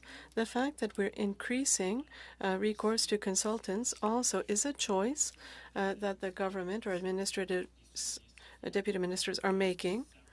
This might be explained if services were improved, but I think, well, as MPs and citizens, you probably see in your offices that services might not meet the expectations of citizens, and that is where my concern lies. So that consultant fees are going up, or the amount of civil servants is going up. If this is translated into improved services, better advice to the minister, well, that's a choice. But when expenditures are going up in both categories and services don't seem to follow suit, that raises concerns. We have the same concerns. Thank you so much for your time. Thank you very much, Madame. Mr. Johns for 2.5. When Canadians didn't have enough PPE when the pandemic started, the government called on Canadian small and medium enterprises to establish a domestic PPE supply. And I think of Wayward Distillery in my riding, who pivoted their distillery to provide hand sanitizer for public safety workers, healthcare workers, people on the front lines. They certainly stepped up, and they invested in making sure that they had it, and they were called upon by the government. They delivered, and we didn't honor our commitment to them. The government started ordering foreign PPE and flooded the market, driving the price down. And we know that the government has made commitments. The minister has made commitments to buy Canadian PPE, but it's not flowing to the small suppliers. Have you done an analysis on the impact on the Canadian economy of buying foreign PPE and also the multiplier effect of when it's produced domestically? And then lastly, just in terms of security for Canadians, to ensure that if there is another PPE shortage in the future, that we've strengthened and supported our domestic PPE industry so that they're ready to respond should there be a crisis, because I would imagine right now they're going to be pretty reluctant. I know, like I said, Wayward Distillery in my riding got saddled sitting on almost $1 million worth of product, and they paid a hefty price dumping that at a loss. It's an issue that certainly is important and was even more important a year or two ago and could become important again, but unfortunately we have not looked at the economic impact of procuring PPE from abroad, nor the national security aspect of relying mostly on foreign suppliers. Okay. How much time do I have? 20 seconds. Okay. Just back to the question on student loans. I just maybe if you could answer that, I guess do you project the elimination of student loan interest in April 2023 to affect the, Canadians' ability to pay their student loan debt and see that it would drop from what you're forecasting right now? Well, the government decision to reduce effectively to zeros interest on student loans should result in future years in the student loan debt write-off to decrease progressively, but given it's a 7-year process between the time a debt becomes questionable until it's written off. So it'll take several years to be reflected in the student debt write-off, but it should have a marked impact on the number of student loans in default. Super. Thank you again. Mr. Jones, thank you. Mr. Giroux, thank you very much. Ms. Van der Wees, sorry you didn't get a chance to interact with us, but it is always a pleasure to have our honorary OGGO member from PBO join us. So thank you very much. Colleagues, I have two very small housekeeping announcements I have to make. That the committee is going to be considering the recommendations for the report on travel expenditures related to the Office of the Governor General Secretary since 2024 for the second hour of March 27th. I do encourage everyone, because we had so many recommendations and so many overlapping gain, we agreed to kind of pare them down to discuss among each other. And then second item, the committee will receive a brief presentation from the legislative clerk at the start of the second hour, March 27th, for C290, an act to amend the Public Servants Disclosure Protection Act. If you recall, we were going to have them in, but it got bumped. So if there's nothing else, colleagues, we will be adjourned. Thank you, everyone.